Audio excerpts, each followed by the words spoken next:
आज जो चैप्टर हम लोग स्टार्ट कर रहे हैं उसका नेम है ज्योमेट्री। तो यहाँ पर सबसे पहले हम बात करते हैं एंगल की। अगर कोई भी टू रेज किसी एक सिंगल पॉइंट से अटैच हैं तो वो एक एंगल फॉर्म करते हैं। और टाइप्स ऑफ एंगल्स की बात करें so number 1 is acute angle.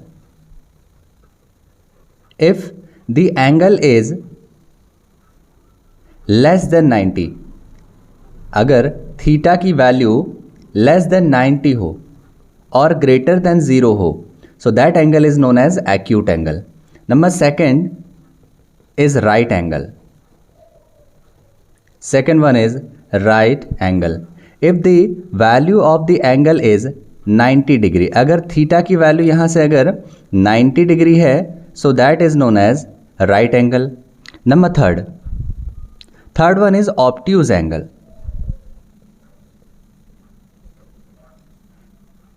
So obtuse angle इस तरह से बनता है। If theta is less than 180 degree but greater than 90 degree, that is known as obtuse angle. Number fourth one is straight line.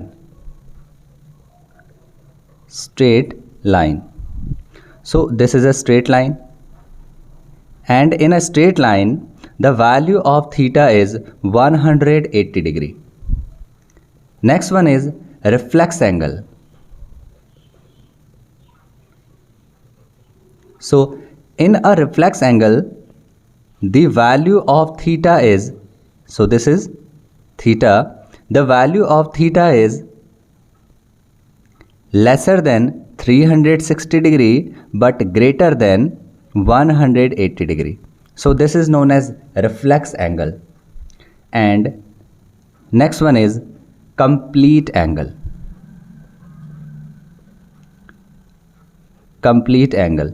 So here this is a complete angle.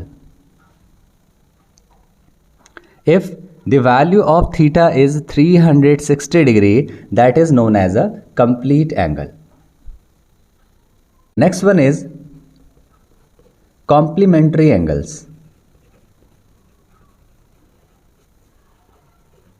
Next one is complementary angles.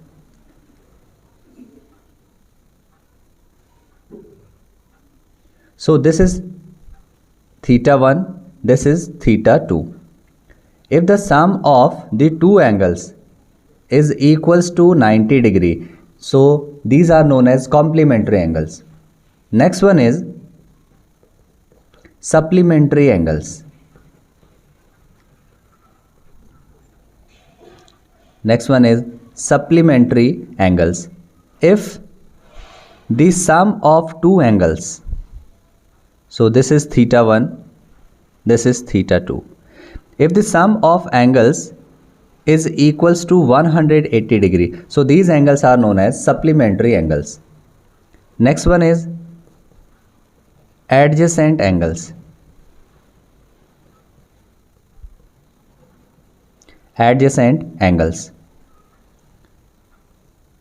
So if two angles have common vertex, if two angles, so this is P, Q, R and this is S.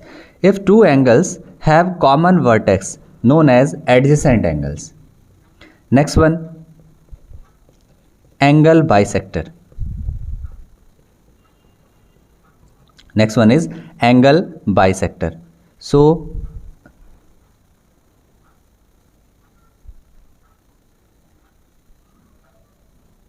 if this is theta और यहाँ से एक line अगर हमने यहाँ पर draw की और इसने इसको टू इक्वल पार्ट्स में डिवाइड किया, तो इसको theta by 2 and theta by 2 में अगर डिवाइड किया, so this line is known as angle bisector. Next one is vertically opposite angles. Vertically opposite angles. So here we have two lines which intersect each other. So this is line P Q and this is R S. तो यहाँ पर दोनों ही intersect कर रहे हैं। So this angle is equals to this angle. So यहाँ पर ये दोनों एंगल्स आपस में इक्वल होंगे। अगर ये x है तो ये भी, इसकी वैल्यू भी x होगी। ये अगर x डिग्री का है तो ये भी x डिग्री का होगा। ये अगर y है, अगर यहाँ पर एंगल की वैल्यू y डिग्री है तो ये भी y डिग्री होगा। These are known as vertically opposite angles. Next बात करते हैं पैरेलल लाइंस और इनसे पास होने वाली एक लाइन जिसे हम कहते हैं transversal line. So this is a transversal line. So here इसको अगर angle 1, this is angle 2, angle 3, angle 4, this is angle 5, 6, 7 and 8। तो यहाँ पर angle 1 is equals to angle 3 and angle 2 is equals to angle 4। इसी तरीके से angle 5 is equals to angle 7 and angle 6 is equals to angle 8। All these angles are vertically opposite angles. Next, इसके बाद angle 1 plus angle 2, इन दोनों का summation होता है 180 degree का। इसी तरीके से angle 3 plus angle 4, these are also the sum of angle 3 plus angle 4 is also 180 degree. Similarly, angle 5 plus angle 6 is equals to 180 degree. Angle 7 plus angle 8 is equals to also 180 degree. इसके बाद देखिए angle 4 is equals to angle 6 and angle 3 is equals to angle 5. These are alternate interior angles. इनको हम कहते हैं alternate interior angles और ये आपस में equal होते हैं। इसी तरीके से एंगल 2, ये वाला angle is equals to angle 8 and angle 1 is equals to angle 7। These are also equal angles and these are known as alternate exterior angles. ये अंदर वाले हो गए तो हमने इनको ऑल्टरनेट इंटीरियर एंगल्स कह दिया, और ये बाहर वाले हैं तो इनको हम लोग कहते हैं ऑल्टरनेट एक्सटीरियर एंगल्स। तो इन सभी प्रॉपर्टीज़ का हम लोग यूज़ करेंगे क्वेश्चन सॉल्व करते टाइम। नेक्स्ट बात करते हैं ट्राइंगल की। सो ट्राइंगल में भी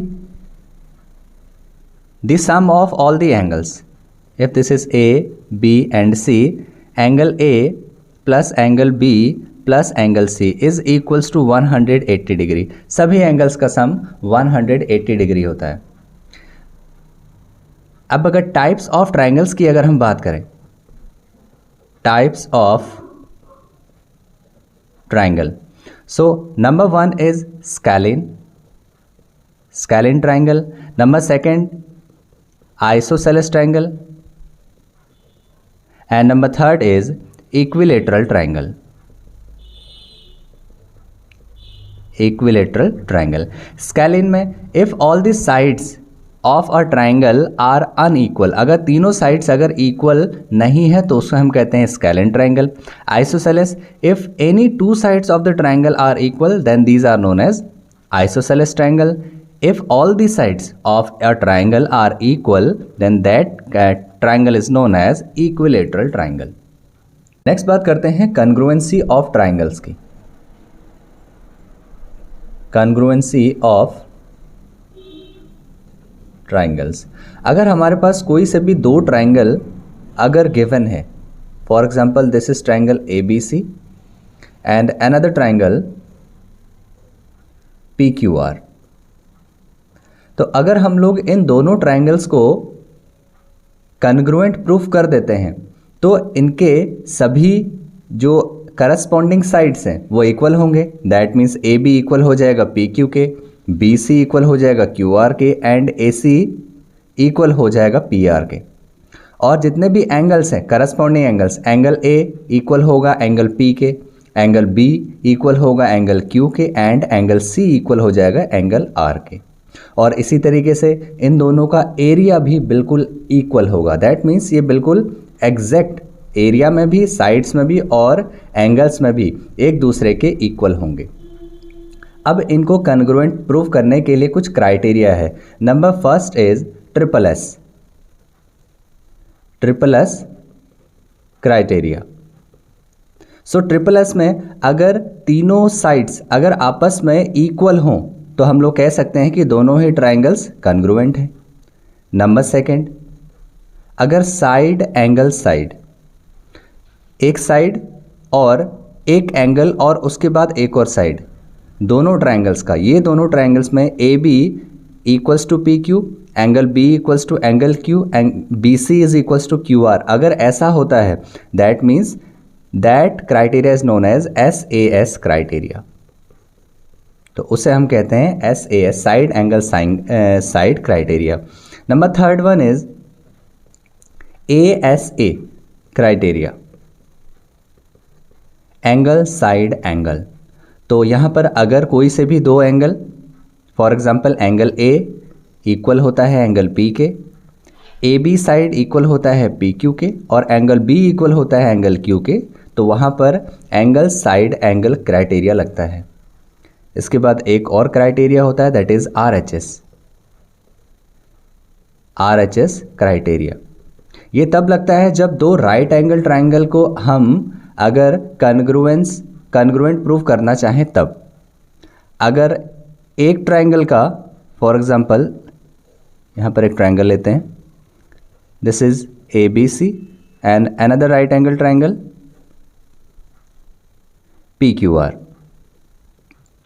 तो अगर यहाँ पर एक एंगल 90 डिग्री का हो, राइट एंगल हो, दोनों ही ट्राइंगल में एक एंगल राइट एंगल हो और उसके बाद इस ट्राइंगल का हाइपोटेन्यूज, ये हाइपोटेन्यूज होता है मीन्स AC इक्वल हो PR के, हाइपोटेन्यूज इक्वल हो, और कोई भी एक साइड या तो परपेंडिकुलर या फिर बेस, कोई भी एक साइड अगर दूसरे वाले ट्राइंगल के इक्वल होती है तो वहाँ पर RHS क्राइटेरिया लगता है।